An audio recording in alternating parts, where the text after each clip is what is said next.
Como bien ha dicho Denis, no se olviden siempre de seguir sus recomendaciones. Hay que estar preparados para cualquier eventualidad en los exámenes, ya sea en la UNSA, sea en la Católica, sea en las universidades de las diferentes regiones del Perú. ¿Listo? Muy bien, entonces vamos a continuar con lo que viene a ser el tomo 2 para la UNSA, para el CEPRE, los que hayan dado examen CEPRE. Ya, mira, y una de los primeros temas que está en el tomo 2 biomédicas, que también comparto para ingenierías, viene a ser la organización del virreinato, ya, en el siglo XVII al surgimiento de la República Peruana, ¿ya? Ok, vamos. Por ahí me dicen cuándo mide el colibrí. ¿Ya? 96, aunque no sé si en las alternativas estaba pues esa medida, ¿ya? No se está. Ok, ahora sí, vamos a lo que viene a ser la organización del virreinato. Mira, para hablarte de la organización del virreinato, tenemos que conocer la influencia de los criollos en el virreinato. Pero el primer punto, ¿quiénes son los criollos? ¿A quiénes se les llamaron criollos? Vamos, chicos, esa pregunta está fácil, sencilla. ¿A quiénes se les conoce como criollos en el virreinato? A ver, ya tenemos una respuesta. Ya. Ok, mira, entonces, Son los criollos. los hijos de españoles nacidos en Sudamérica. Muy bien. A todos los hijos de los españoles nacidos en Sudamérica, es decir, papá español, mamá española, hijo nacido en América. Oye, entonces, si los hijos de los españoles nacidos en América son los criollos, ¿por qué nosotros celebramos el Día de la Canción Criolla? Ah, esa preguntita te dejo para que te rompas la cabeza luego, ¿ya? Muy bien, entonces continuamos con nuestra clasecita, ¿ya? Mira. Los criollos fueron uno de los grupos más afectados debido a las reformas borbónicas, que de verdad, profe, sí, sufrieron marginación. No se les permitió acceder a los cargos importantes. Oye, entonces, ¿los españoles ellos mismos discriminaron a sus propios hijos? Por supuesto que sí. Y es por eso que los criollos va a ser uno de los grupos más activos a favor de la independencia. Porque si no hubiera habido esta marginación, si no hubiera habido pues esta discriminación a sus propios hijos, a los criollos no hubieran apoyado el proceso de independencia, que como les afectó pues también sus intereses justamente por ello. ¿Ya? Ok. Mira, también hay que tomar en cuenta el siguiente puntito, lo que vienen a ser las rebeliones indígenas. Las reformas borbónicas no solo afectan a los criollos, también afecta a los indígenas. Claro, y muchos de ellos van a alzar su voz de protesta, algunos de forma pacífica y otros mediante levantamiento en armas.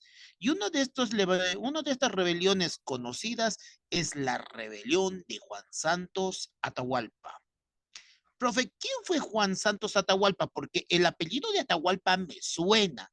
Entonces, Juan Santos Atahualpa es un indio noble del Cusco. Él dice ser descendiente, adivina de qué inca. Pues obvio, ¿verdad?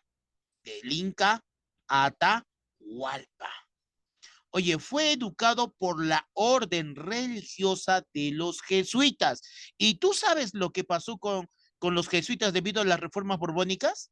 A ver, ¿quién me dice qué pasó con los jesuitas debido a las órdenes religiosas? O perdón, con los jesuitas debido a las reformas borbónicas.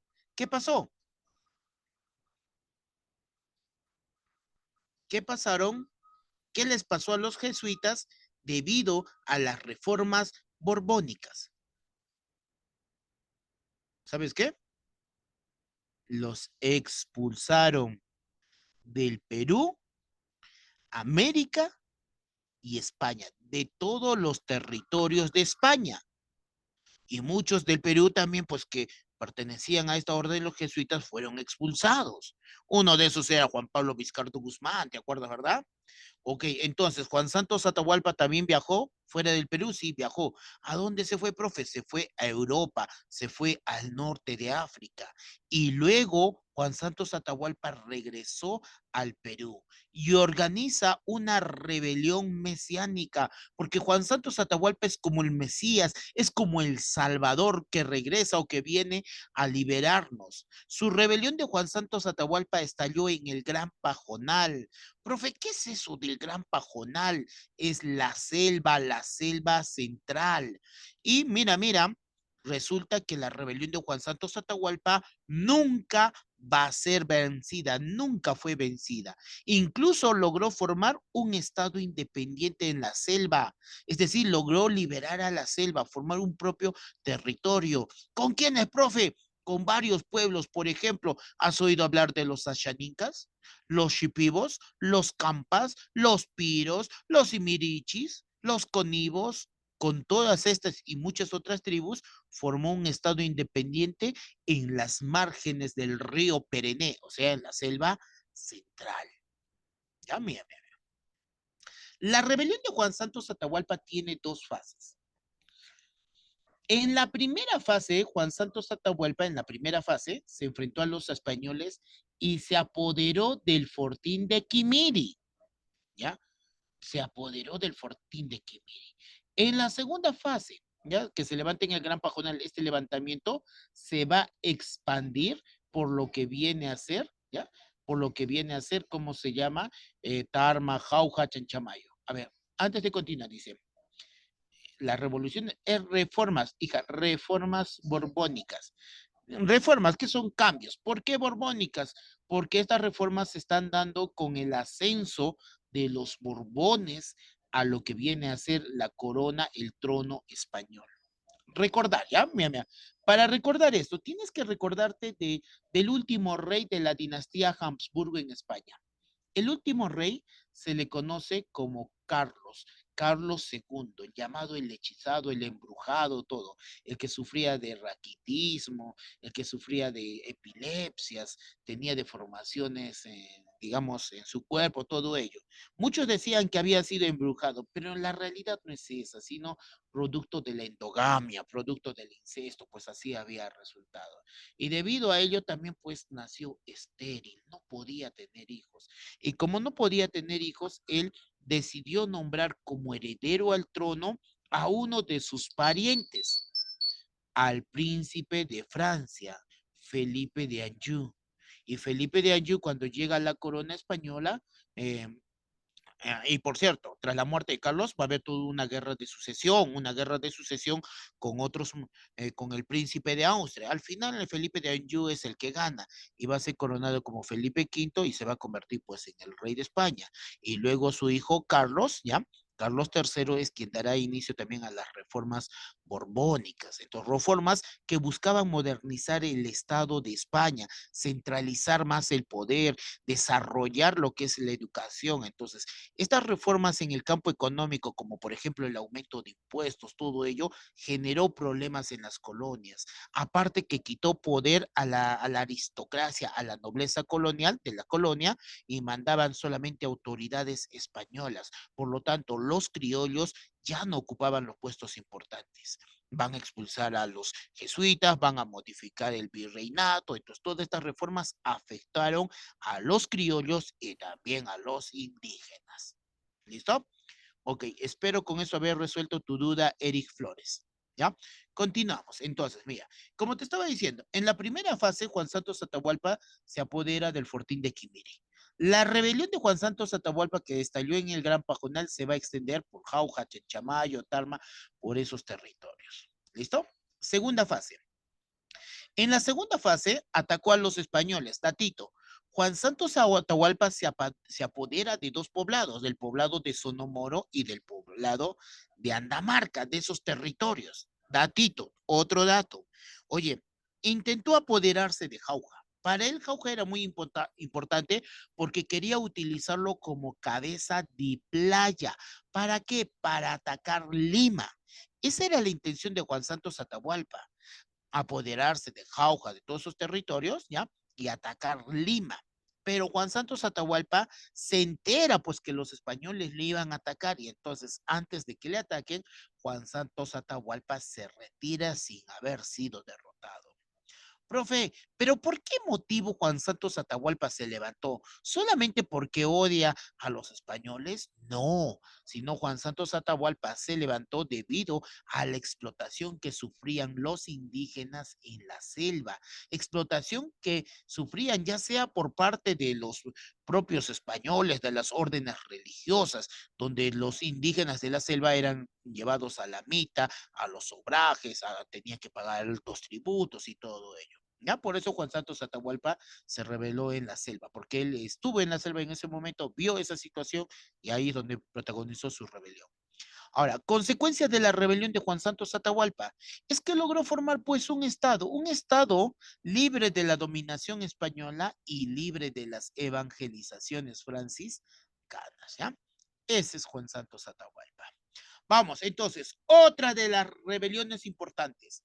Otra de las rebeliones importantes, tú conoces a este personaje, Tupac Amaru II. La rebelión de Tupac Amaru II. Ok, pregunta, ¿cuál es el nombre de Tupac Amaru II? Su nombre verdadero.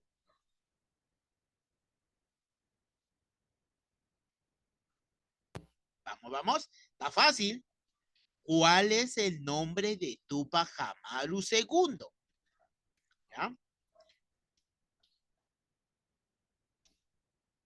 Muy bien, Joseph, muy bien. José Gabriel Condorcanqui Noguera, alias Tupac Amaru, ¿ya? Bien. Entonces, la rebelión de Tupac Amaru va a ser dirigido por José Gabriel Condorcanqui Noguera, por cierto, era cacique. Profe, ¿qué es eso de cacique? No entiendo.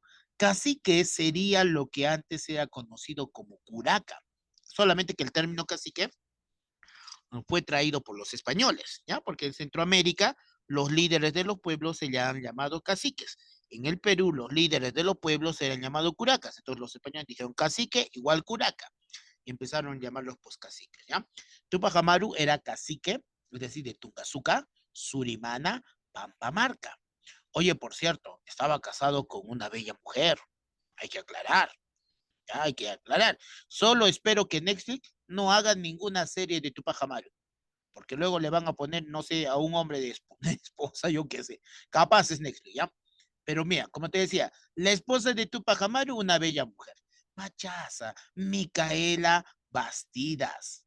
Oye, ¿sabías que estos dos se casaron cuando eran jovencitos?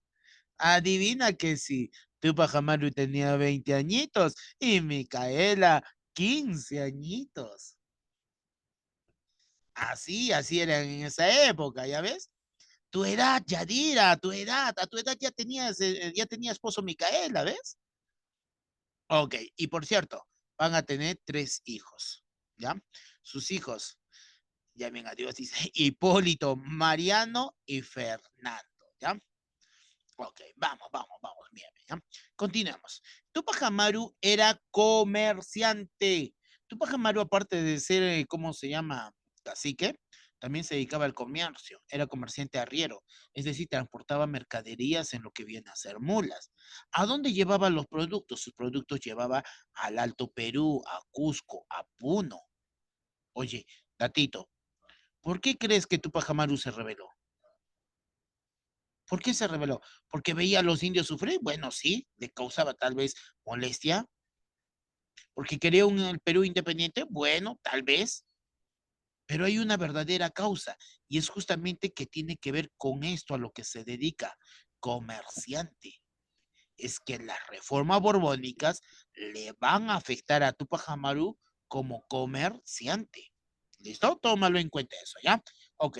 La rebelión de Tupac Amaru tiene las siguientes características. Es antifiscal y anticentralista. Profe, no entiendo cómo que eso antifiscal, que está en contra de los jueces o algo así. No.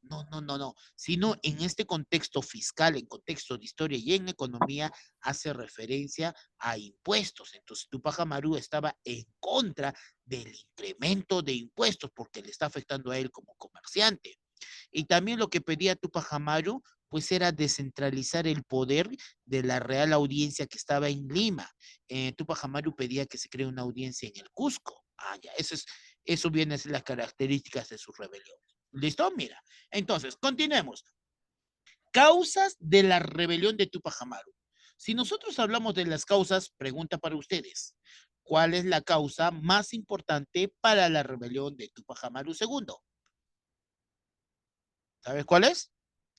Las de tipo económicas.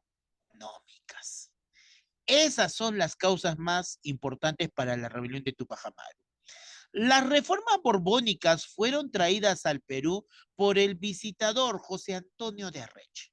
¿Ya? Y dentro de estas reformas tenemos el incremento de la alcabala, que aumentó, en un inicio era 2%, aumentó luego al 4%, pero aquí el que nos interesa es el aumento del 4 al 6%.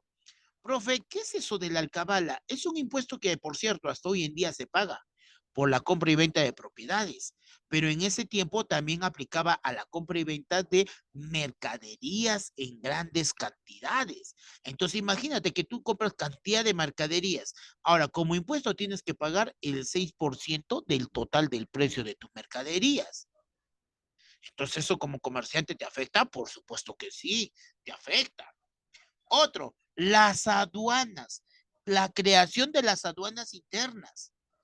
Es que yo sé que las aduanas se encuentran generalmente en los puertos y en esos tiempos, cada vez que llegaban productos de España, de otros lugares, tenían que pagar el impuesto. Pero ahora, con la reforma borbónica, se van a crear aduanas dentro del territorio, cada cierto lugar, cada cierta ciudad. Por lo tanto, Tupac Amaru, que es comerciante, está yendo del Cusco a Puno, paga aduanas. De Puno al Alto Perú, paga aduanas. Y cuando está en el Alto Perú, de una ciudad a otra ciudad, paga aduanas. Y cuando regresa a Puno, paga aduanas. Cuando llega al Cusco, paga aduanas. Entonces, pagar aduanas en cada rato, obviamente que esto va a afectar a tu Amaru. ¿Listo? Otro, la excesiva carga tributaria. También afecta lo que viene a ser tu Amaru. Segundo, ¿ya? Entonces, ¿cuál es la principal causa para la rebelión de Tupac Amaru? Las de tipo económicas, ¿ya? Vamos, mira, ¿ya? Acá, a ver, ¿qué te he puesto acá? El visitador de Rey trajo las reformas propuestas. Bueno, eso ya se sabe. Siguiente causas. Las causas de tipo políticas, ¿ya? Profe, ¿buscaba la emancipación del Perú? Sí, pero esto de la emancipación del Perú lo podemos entender de esto. La rebelión de Tupac Amaru, mira, es una rebelión a favor de la población indígena. Es una rebelión en contra de las autoridades y las supuestas órdenes del rey. ¿Ya? Entonces, la rebelión de Tupac Amaru para el examen de la UNSA, ¿ya? Para el CEPRE 2, ¿ya? Y es una rebelión a favor de los indígenas en contra de las autoridades del rey. ¿Listo? Causas sociales. ¿Ya? El establecimiento de la justicia social, abolición de la esclavitud, ¿ya? Ok, pero datito, en el voluntario del CEPRE ya no está considerando esto de la justicia social, la abolición de la esclavitud, no, sino en el voluntario considera la supresión de la mita y el tributo indígena. Pero yo te estoy dando más, porque tú ya sabes que ahora la UNSA se le puede chispotear algo y te puede venir otras preguntas. Espero que no te pregunten cuánto medía tu Amaru, ya, espero que no me pregunten eso, ya, pero siempre hay que estar preparados para todo, ya. Ok, causas de tipo administrativas, mira, si hablamos de las causas administrativas, tenemos la creación de la Real Audiencia del Cusco o de la Audiencia del Cusco. Otro, pedía pues la supresión de los repartos mercantiles. El reparto mercantil era una práctica del famoso corregidor, ¿ya? Donde obligaba a los indios a comprarle productos. Por lo tanto, Tupac Amaru pedía la supresión de los corregimientos y repartos mercantiles. Oye, ¿es cierto que Tupac Amaru fue derrotado? Pero a pesar de su derrota, ¿sabes cuál de todas estas causas logró que se cumplieran? Es decir, logró que los españoles cumplieran las de tipo administrativas. ¿Qué va a hacer, profe? ¿De verdad? Sí. Es que se va a crear la audiencia del Cusco. Se van a suprimir los corregimientos y en su lugar se va a crear las intendencias. Y por cierto, también se suprimieron, eliminaron los repartos mercantiles. Entonces, a pesar de la derrota de Tupac Amaru, sí logró esto de aquí, ¿ya? Ok, ¿comprendido? Comprendido. Vamos, siguiente. Ya, mira. A ver, fases de la rebelión. La rebelión de Tupac Amaru tiene tres fases. La fase cusqueña, la fase aymara, la fase de la prolongación. Si nosotros hablamos de la fase cusqueña, ha sido liderada por Tupac Amaru, pues, o sea, José Gabriel Condorcanqui, y estalló el 4 de noviembre. ¿Qué pasó, profesor, el 4 de noviembre? El 4 de noviembre captura al corregidor Antonio de Arriaga y lo va a ejecutar en la placita de Tungazuca el 10 de noviembre. ¿Ya? 16 de noviembre proclamó la abolición de la esclavitud. Profe, o sea, Tupac Amaru decretó que ya no iban a haber esclavos, sí. ¿Ya? 18 de noviembre, victoria en la batalla de Sangarará. Aquí cometió un pequeño error. Bueno, aunque más fue de su esposa, pero quemó pues la iglesia, quemando junto a los españoles y a los criollos. Eso de una u otra manera también generó problemas para Tupac Amaru. Primero, ¿por qué?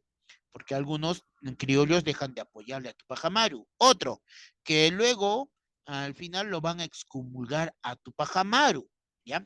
Pero ¿sabes cuál es el peor error que cometió Tupac Amaru? El peor error de Tupac Amaru es no hacerle caso a su esposa. ¿Qué, profe? ¿Ese es el peor error? Sí. Precioso, ¿cuál es el peor error que tú puedes cometer? No hacerle caso a tu mamá, ¿verdad? Y cuando estés casado, no hacerle caso a tu esposa. Tatito, Dios te libre de eso, hijo. Mira, mira. Tú, Pajamario, no le hizo caso a su esposa, profe. ¿Por qué dice eso? ¿Por qué dice? Es que la esposa de tu Pajamaru le dice, esposo mío, tomemos el Cusco, le dijo. Pero Tupac Amaru le dijo, todavía no esposa, mejor expandamos la rebelión al Alto Perú. Y llevaron pues al Alto Perú. Cuando Tupac Amaru regresó, noviembre de 1700, ¿qué dice que 1800? Es noviembre de 1781, ¿ya? 1781, Tupac Amaru puso cerco al Cusco. Cercó, esta vez con la intención de apoderarse del Cusco, pero ya no pudo. Fue demasiado tarde. El ejército del virrey Jauregui estaba. Además, no solamente el ejército del virrey Jauregui, sino también estaba Mateo Pumacagua, alias Chihuantito. Oye, profe, ¿Mateo Pumacagua? Sí, pero profe, Mateo Pumacagua luchó por la independencia. Eso fue cuando ya estaba viejo. Cuando estaba joven, estaba a favor de los españoles. Por eso Mateo Pumacagua va a ser premiado con un cargo militar alto y con un sueldo vitalicio. Ya de viejo se da cuenta del error que había cometido. Entonces, Mateo Pumacagua es uno de los culpables para que no triunfe la rebelión de Tupac Amaru, se puede decir, ¿ya? Mateo Pumacagua también era un indio, un cacique, ¿ya? Mira, entonces Tupac Amaru va a ser derrotado en las batallas de Chicocupe, en la batalla de Combapata. Tupac Amaru es traicionado por uno de sus amigos, Francisco de Santa Cruz, en Langui. Ahí es donde va a ser traicionado. ¿Ya? 18 de mayo de 1781. Tú sabes qué le pasa a esa fecha a Tupac Amaru. Tupac Amaru va a ser ejecutado en la Plaza del Cusco junto a muchos de los líderes de la rebelión. Tupac Amaru es obligado a ver cómo ejecutaban a su hijo, a su esposa, a sus amigos y sobre todo a su amiga, a esa amiga que le acompañó a Tupac Amaru en las buenas y en las malas, esa amiga que provocaba los celos de Micaela Bastidas. Aunque no lo creas, sí había Micaela, era tóxica, digo, no, se puso celosa de una chica, de otra cacique que apoyó a Tupac Amaru desde el inicio. ¿Sabes quién era ese cacique? Tomasa Tito Conde Maita. Algunos consideran, mi esposa dice la amante de Tupac Amaru. Bueno, otros dicen que no, otros dicen que sí, pero para mí era la amiguita de Tupac Amaru. Si las chicas pueden tener amiguitos, ¿por qué los chicos no pueden tener amiguitas, verdad? Claro, míralo, míralo, ¿ya? Entonces, ahí está la cacique de Acas, Tomasa Tito Conde Maita, ¿ya? Pasemos a la fase Aymara. Si hablamos de la fase aymara está dirigido por Julián Apaza, alias Tupac Katari, ¿ya? Oye, el sentimiento de la rebelión, mira, mira, es una rebelión antipeninsular, anticriollos. O sea, Tupac Katari no estaba a favor de los españoles, no. Él quería que los españoles se vayan, que los criollos se vayan. Aquí hay una pequeña diferencia con la rebelión de Tupac Amaru II.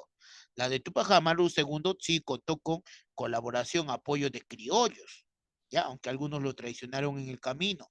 Pero Tupac Katari dijo no, ¿ya? Tupac Katari cercó la ciudad de La Paz en varias ocasiones. Ahora, ¿por qué fracasó Tupac Katari? Tupac Katari fracasó debido a lo siguiente. Uno, desunión. ¿Cómo es eso? Es que muchos de los indios apoyaban a los españoles también. Otros sí le apoyaron a Tupac Katari, pero otros a los españoles. Falta de armamentos y también traición. Tupac Katari va a tener el mismo destino que Tupac Amaru II, ¿ya? El mismo destino. Luego tenemos la fase de la prolongación. La prolongación, pues la continuación, ya sea de la fase cusqueña o la fase aymara, va a estar dirigido por Diego Cristóbal Tupac Amaru, ¿ya? Por él. Ahora, oye, primo de Tupac Amaru II, si no me equivoco. Ya mira. Ahora, mantuvo la lucha por varios meses. Y los españoles ya estaban cansados, por vida que ya estaban cansados. Mira, los españoles, después de capturar a Tupac Amaru, ejecutarlo en la plaza del Cusco, le cortaron cada miembro, su cabeza en una estaca, y lo clavaron para que genere miedo en la población y nadie más se rebele, ¿ya? Esa hicieron con Tupac Amaru II. Y la población, por el contrario, aparte de causarle miedo al inicio, le causó odio a la población. Por eso la población nuevamente se levantó. Capturaron a Julián Apaza, lo mataron, hicieron lo mismo que a Tupac Amaru y pensaban que con eso iban a meter miedo a la población, pero otra vez la población se levantó. Entonces los españoles dijeron, oye, con Diego Cristóbal ya no hagamos eso. ¿Por qué? Porque las rebeliones continúan. Mejor propongámosle la paz. ¿Y sabes qué hizo Diego Cristóbal Tupac Amaru? Aceptó. Firmó la llamada Paz de Sicuani, su rendición y supuestamente perdón de los delitos. Los españoles dejaron que pase un poquito el tiempo, que la población se olvide de Diego Cristóbal. Pasó un año, capturan a Diego Cristóbal y lo ejecutan. Así es como termina lo que viene a ser la rebelión de Tupac Amaru II, una de las mayores rebeliones que puso en jaque a los españoles. Ya. Vamos. En el balotario del CEPRE, tomo 2, ya, mía, mía, consideran el siguiente punto, la formación de nuestra identidad nacional. Profe, ¿pero qué es eso de la identidad nacional? La identidad nacional es uno de los elementos del Estado de nuestra nación. Oye, profe, no entiendo qué es eso. Nos dice pues que es necesario e importante para nosotros identificarnos con nuestro país. ¿Ya? Esto se da pues desde el proceso de la independencia. Aparece la necesidad de formar esta identificación con el Perú. Ahora, datito, antes de la independencia, mira, el sentimiento de patria para los criollos y para todos los pueblos era toda América. Para nosotros la patria era toda América. Pero ahora que cada territorio es independizado, necesita formar una conciencia, necesita formar una identidad relacionada a su territorio. ¿Ya? Mira lo que nos dice Jorge Basadre. Jorge Basadre nos habla de la promesa de la vida peruana. Nos dice que el intento de formar un imaginario nacional que pueda resolver los problemas del virreinato. Eso es lo que nos habla Jorge Basadre acerca de la identidad nacional. Profe, no entiendo. Es que en nuestro territorio no hay una identidad nacional propiamente dicha, a diferencia de otros países. ¿Por qué? Porque somos en realidad muchas culturas, diversas identidades. ¿Ya? Entonces, en nuestro país no se puede hablar de una identidad nacional única. No se puede hablar. ¿ya? Debido a la variedad geográfica, a la diversidad geográfica, a la diversidad cultural.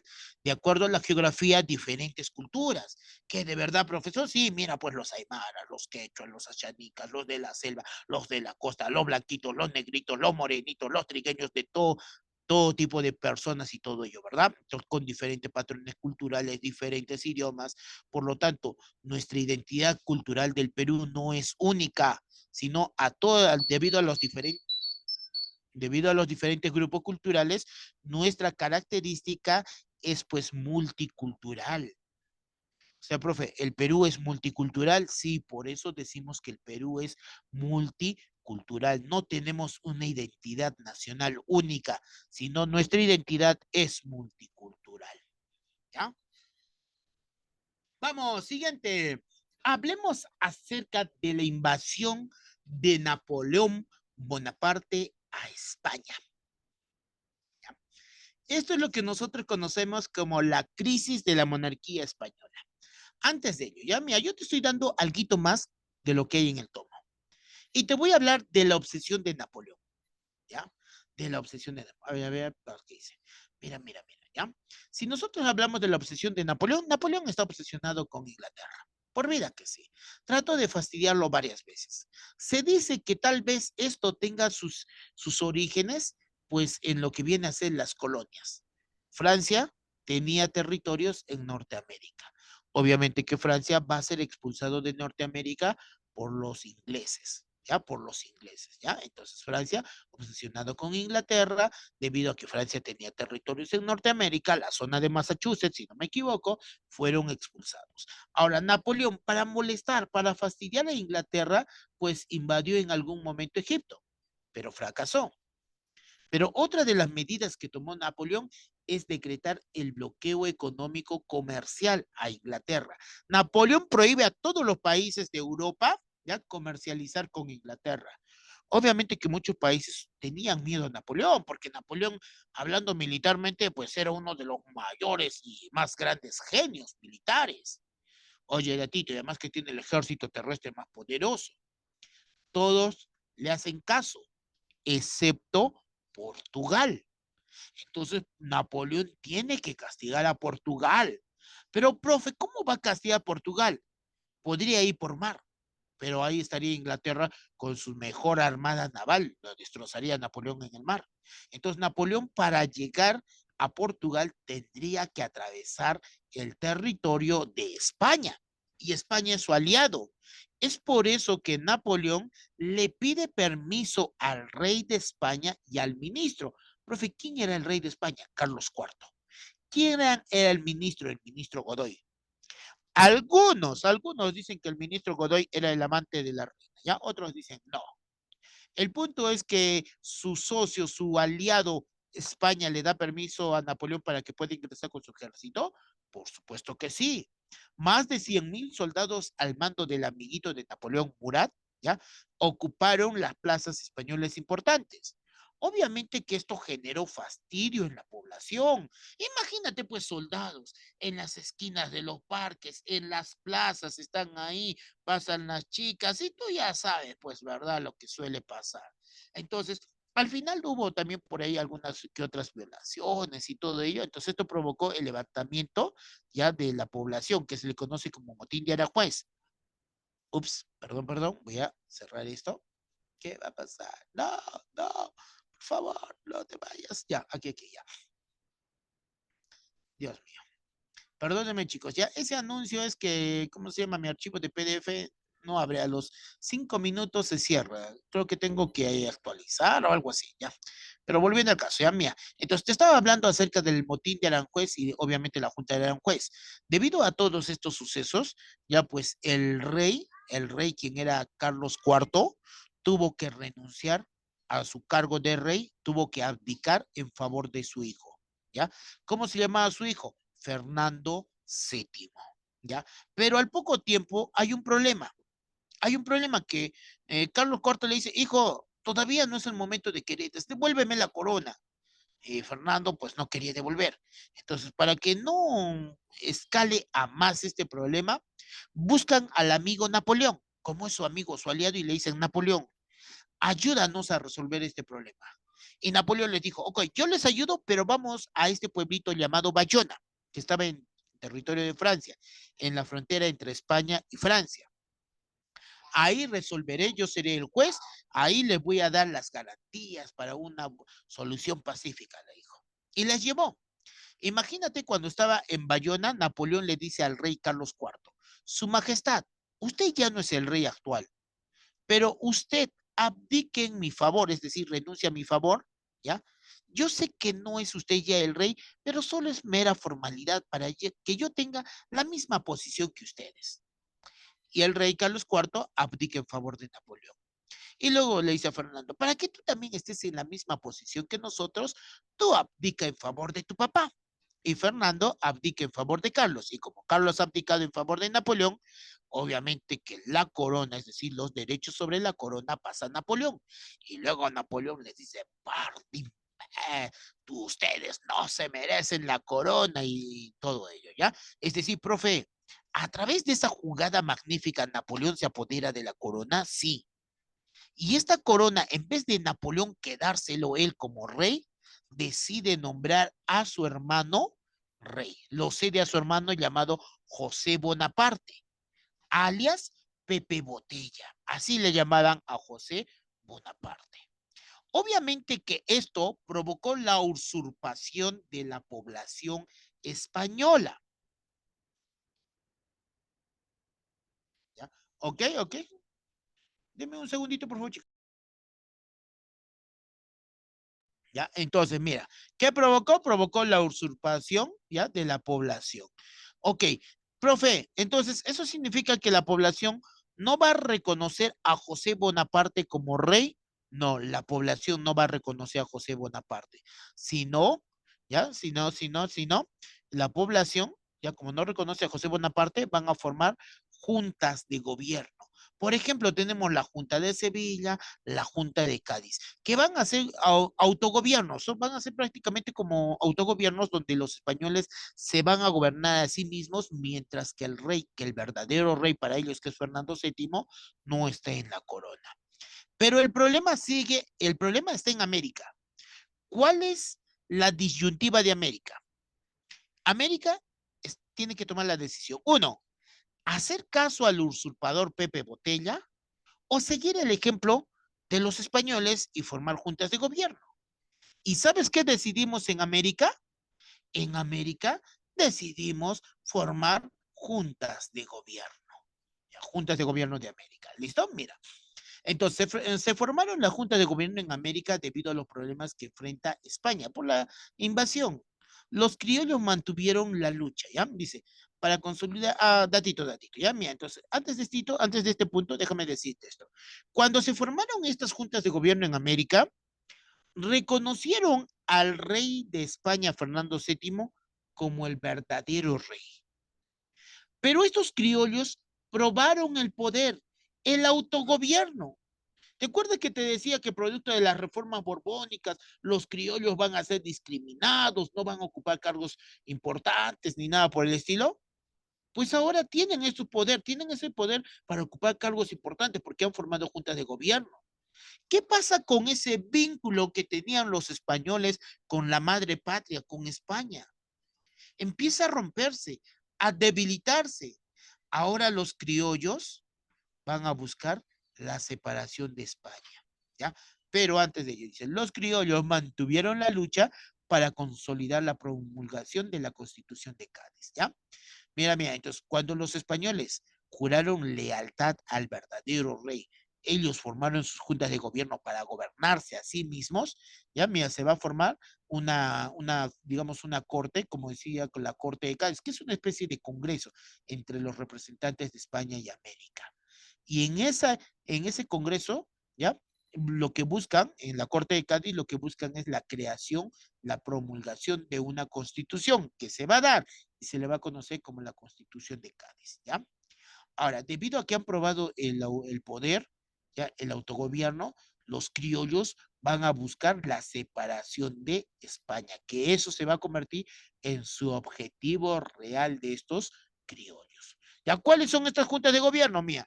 Tenemos juntas de gobierno del año 1809, del año 1810. Primero, 1809, tenemos la Junta de Chuquisaca, en lo que viene a ser el Alto Perú. Tenemos la Junta de La Paz, Alto Perú, Bolivia. Bolivia, pues en ese tiempo. Chuquisaca hoy en día vendría a ser Sucre, la ciudad de Sucre, y la Junta de La Paz, pues en la ciudad de La Paz. Otro, la Junta de Quito. Esas son las juntas de gobierno del año 1809. Estas juntas de gobierno, cuando se declararon en rebeldía, desde el Perú enviaron ejércitos y aplastaron. Aplastaron a la Junta de Chuquisaca, aplastaron a la Junta de La Paz, aplastaron a la Junta de Gobierno de Quito. 1810 nacen otras juntas de gobierno. Tenemos la Junta Revolucionaria de Caracas, la Junta de Nueva Granada, también conocida como Bogotá, la Junta de Buenos Aires, la Junta de Chile. Estas juntas de gobierno también se declararon en rebeldía y fueron aplastadas. De todas estas juntas de gobierno, ¿sabes cuál es la junta de gobierno que logró sobrevivir? Pues la Junta de Buenos Aires. Y es por eso que de Buenos Aires viene pues la corriente libertadora del sur. Don José San Martín, pues de ahí, ¿ya? ¿Ya? Siguiente, siguiente. El fracaso de las juntas de gobierno. ¿Ya? Mira, dice entonces, la primera etapa de la revolución hispanoamericana o las juntas de gobierno fracasaron por la política del virrey Fernando de Abascal. Fernando de Abascal es el virrey que lucha contra las juntas de gobierno. Y por cierto, Fernando de Abascal evita que se forme una junta de gobierno en el Perú. Oye, es que también hizo medidas pues a favor de los civiles y todo ello. Por ejemplo, la fundación del Colegio Médico de San Fernando, la reapertura del Colegio para Caciques, etcétera, ¿ya? Y la construcción del cementerio de Lima. Entonces, estas obras que hizo como que de una u otra manera pues pusieron algo contento a los criollos en el Perú, por lo tanto no se forman juntas de gobierno en el Perú.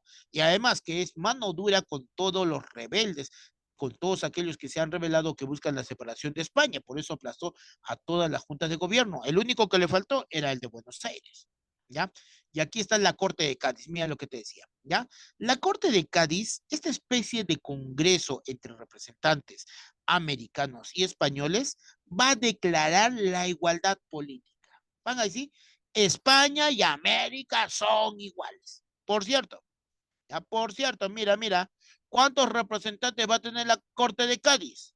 De España, 267 diputados. De América, adivina cuántos de América. Profe, si ha declarado la igualdad política, pues me imagino que serían también 267, ¿verdad? De América. Déjame decirte que debería, pero no. Solamente de América hay 37 representantes. 37. O sea, profe, no hay igualdad política, no hay igualdad política. Además, estaríamos comparando, mira, un país, España, con un continente, o en este caso, un subcontinente, ¿ya? Ahora, ¿cómo se dividían los representantes? Los representantes en la Corte de Cádiz, estos diputados se van a dividir en tres grupos. Por ejemplo, tenemos los liberales, los absolutistas o promonárquicos y los americanos. Los liberales, por cierto, son el grupo que dirige la Corte de Cádiz. Los liberales son los que están dirigiendo la resistencia ante los franceses. Ellos están liderando, por lo tanto, también lideran la Corte de Cádiz. ¿Qué buscaban los liberales? Los liberales buscaban la implantación de la monarquía constitucional, división de poderes. Los absolutistas querían pues que el rey siga conservando todos sus poderes. Los americanos solo se preocupaban por los problemas de América, querían la eliminación de la mitad, del tributo indígena y otros puntos a favor de América. Finalmente, la Corte de Cádiz, 1812, promulgó la Constitución Liberal. ¿Ya? Constitución Liberal del año 1812. Mira lo que estableció esta Constitución. Esta Constitución Liberal reemplazó la monarquía absoluta por una monarquía constitucional. ¿Eso significa que el rey ya no iba a tener todos los poderes? No, ahí va a haber división de poderes. ¿Ya? decretó la libertad de imprenta, eliminó la Santa Inquisición, eliminó la esclavitud, eliminó la mita y el tributo indígena, abolió los virreinatos, permitió la libertad de cultivos y vid, como por ejemplo la vid y el olivo en América, la libertad de comercio con Inglaterra.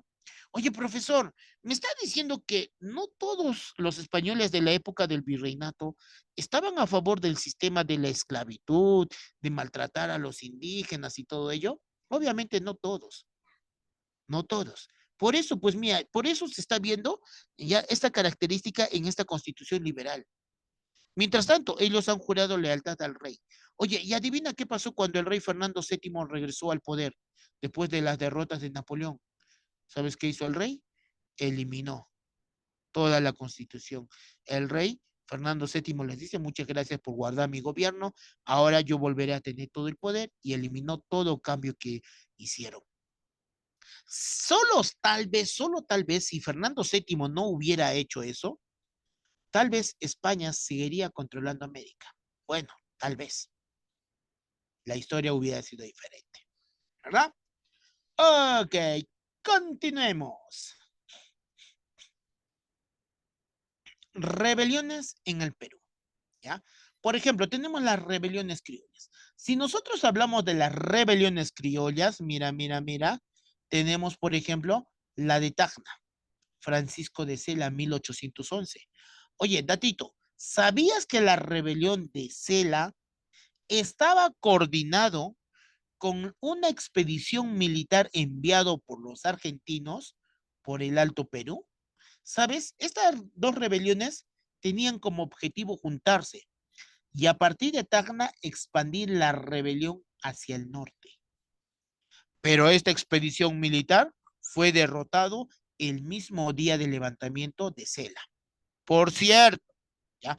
Por si te preguntan en el examen, Sela fue capturado, fue llevado a Lima, condenado a pena de muerte.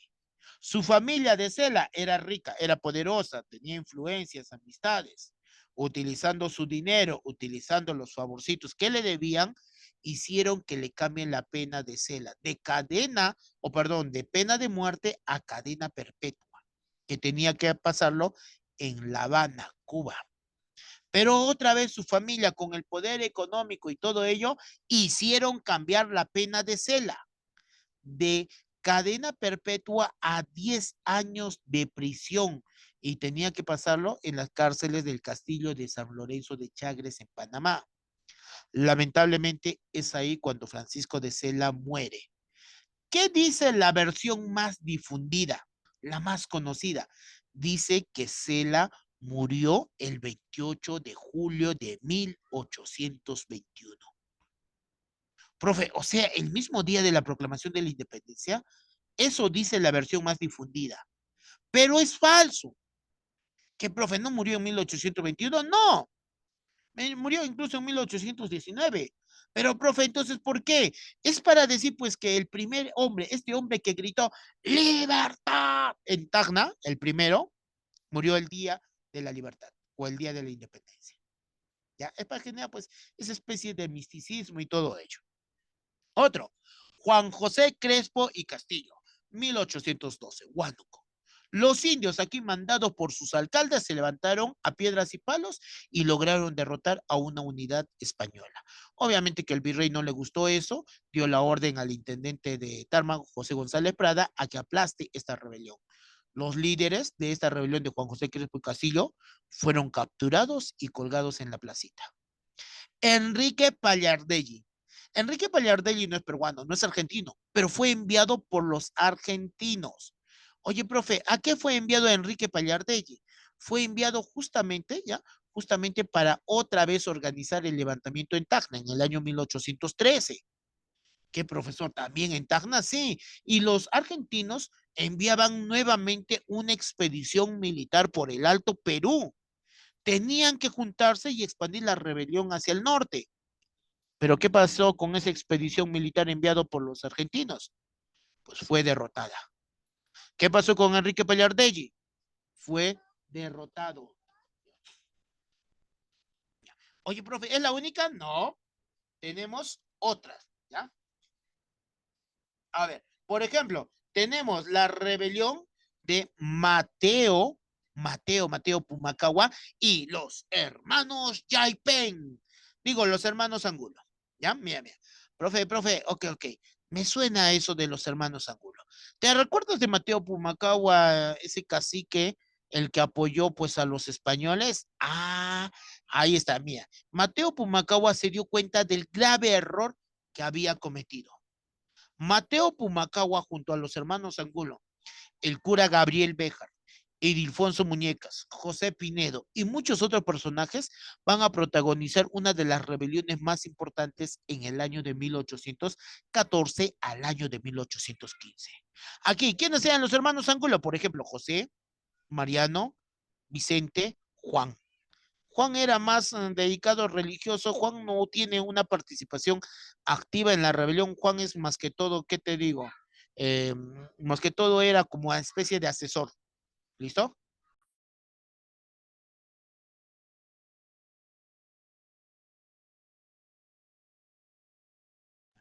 Perdón, chicos, perdón, ¿ya? Perdón, ahí tengo dos hijas. Si ustedes conocen algún exorcista, me avisan, por favor, ¿ya? Necesito para mis dos hijas. Ya. Ok, continuando, mira. Entonces, les estaba hablando acerca de los hermanos Angulo, ¿ya? José, Mariano, Juan, Vicente. ¿Listo? Mira. Tenemos al cura Gabriel Béjar, tenemos a Mateo Pumacahua. Ellos capturaron a las autoridades del Cusco.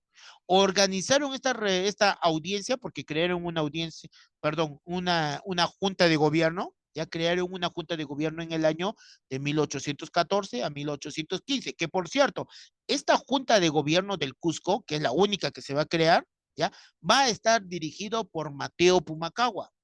Y para proteger la Junta de Gobierno del Cusco, ellos van a organizar 3 expediciones militares. Uno que vaya al Alto Perú, otra que vaya a Huamanga, otra que vaya a Arequipa o que viene a Arequipa. En el Alto Perú, dirigido por José Pinedo y el cura Ildefonso Muñecas, lamentablemente van a ser derrotados por el general Ramírez. El de Huamanga, dirigido por Manuel Hurtado de Mendoza, el cura Gabriel Béjar y Mariano Angulo, también van a ser derrotados en la batalla de Huanta y Matará. Arequipa dirigido por Pumacahua y Vicente Angulo, van a obtener la victoria. ¿Pero dónde, profesor? En la batalla de Apacheta. ¿Conoces el cementerio de Apacheta, Arequipa? Es uno de los lugares más conocidos, ¿ya? Si no conoces, te voy a llevar algún día, ¿ya? Algún día. Vamos, mira. ¿Qué pasó? En Arequipa, un joven poeta enamorado de la prima, digo, enamorado de una bella chica, se unió al ejército de Mateo Pumacahua y al de los hermanos Angulo. Oye, profe, ¿quién es ese joven? ¿Has oído hablar de ese joven poeta arequipeño que se enamoró, que quiso ser en algún momento sacerdote, estudió derecho y todo ello? Claro, Mariano Melgar. Y Mariano Melgar se une a la rebelión de Mateo Pumacahua y los hermanos Angulo con el grado, si no me equivoco, era pues auditor de guerra. Ahora, de Arequipa se fueron a Puno. Lamentablemente van a ser derrotados en la batalla de Humachiri y en la batalla de Ayaviri. Por cierto, Mariano Melgar es fusilado en Humachiri. Sí. Eh, Esto es a nivel de literatura, si no me equivoco, el profesor de literatura o la mitad de literatura, si no me equivoco, te habrá dicho pues que Mariano Melgar, este poeta, cuando fue fusilado, el general que dio la orden, era el esposo de la chica del cual estaba enamorado de Mariano Melgar y todo ello, ¿verdad? Ahí podemos sacar una serie para Netflix, ¿ya? Ok, vamos, mira, ¿ya? Entonces, ¿qué pasó con Mateo Pumacahua? Mateo Pumacahua logró escapar. Tras la derrota logró escapar. Está a punto de llegar a lo que viene a ser el Cusco. Está más o menos por Sicuani. Es capturado y finalmente ejecutado. Ya. Eso es lo que le va a pasar a Mateo Pumacahua. Ya. Muy bien, chicos y chicas. Lamentablemente, el tiempo nos ha ganado. son las 8 en punto. Ya debe estar el profito que le toca el siguiente curso. Ya el día de hoy llegamos conmigo hasta este punto. Estaremos continuando la siguiente clase. Ya, eso va a ser todo conmigo, chicos. Nos vemos. Hasta la próxima. Cuídense, bañense y chao, chao. Gracias.